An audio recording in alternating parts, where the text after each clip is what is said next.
Chegou esse tempo que Paulo falou a Timóteo, que viria tempos que não suportariam a sã doutrina. Suportam tudo hoje, em muitos lugares por aí, mas está difícil de suportar a sã doutrina. Você vai pregar em congressos aí, suportam 3 horas de cânticos, 200 conjuntos cantando. Há uma obrigação de ouvir todos os conjuntos que visitam a igreja. Aí ouve 200 conjuntos, coloca mais a equipe de louvor, coloca mais o jogral, coloca mais a peça, coloca mais a dança. Aí quando vai passar para a sã doutrina ser aplicada à igreja, irmão, o horário está avançado. O irmão tem 5 minutos aí. Eu espero que o irmão entenda a gente. O pregador que prega a sã doutrina, ele não te entende. Você está sendo irresponsável com a igreja. Você está tendo comichão nos ouvidos. Suporta tudo, mas não suporta a sã doutrina. Agora, se fosse o cara do stand-up, podia amanhecer ele lá falando que a galera suporta. Se for o cara da revelação, então pode deixar a noite todinha que a gente escuta a revelação. Porque nunca se viu um povo tão viciado em revelação. Mas quando se fala de sã doutrina, aí esse povo aí vive desviando. Desviou por quê? Deus falou e não cumpriu. Que Deus? Que Deus? O meu fala e se cumpre. Mas eu não vigiei, não era para me ter contado o meu sonho, irmão.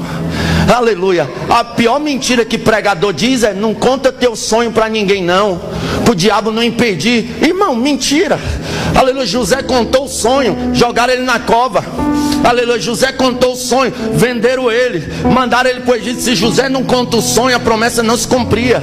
Você contando ou não, você fazendo qualquer coisa ou não, se Deus falou que vai fazer, Ele faz. Deus não precisa de mim, aleluia, para fazer qualquer coisa. Deus, quando Ele fala, Ele cumpre. Então é por isso que ele tem dificuldade de falar. Agora, irmão, as pessoas não suportam mais a sã doutrina, mas fica lá nas livezinhas do Facebook lá, aleluia, o cara com uma bacia de óleo, uma bacia de farofa, um cajado, sei lá, um pano batendo lá e revelando.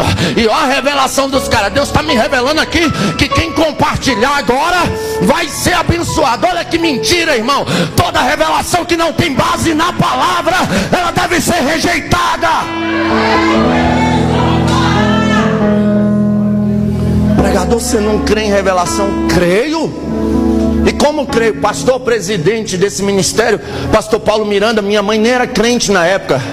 Ela chegou lá no culto à tarde dele, desesperada. Quando ela entrou, pastor Paulo Miranda chamou ela pelo nome.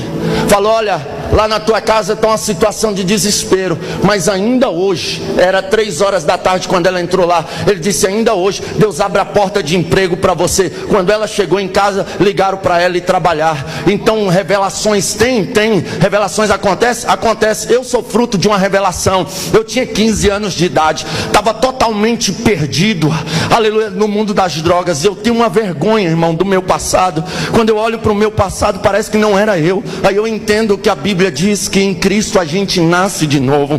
Porque eu fui perdido, viciado em maconha, usava muita droga.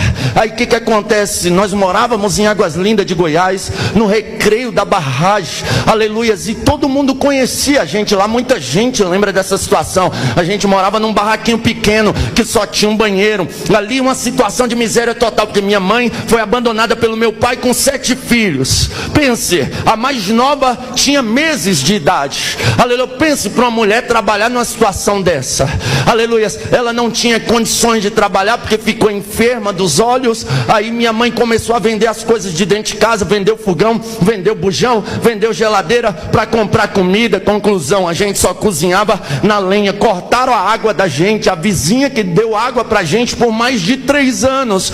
Pode ir lá, irmão, aleluia, que tenho várias testemunhas disso. Cortaram a luz da gente. A gente vivia comprando vela. Quando não tinha vela, ficava no escuro. Pense numa situação de miséria total. E eu viciado em drogas. Uma vez, eu e mais 2 amigos fumamos um baseado de maconha, sentamos no murinho da minha casa e estamos lá. Aí era 3 horas da tarde mais ou menos. Aí vem 3 jovens vestidos de terno no sol rachando.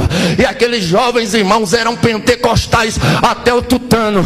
Aleluia. Eu e mais os 2 sentados no murinho, doidão de maconha. De repente aqueles jovens param em frente à minha casa e começam a fazer isso aqui, irmão.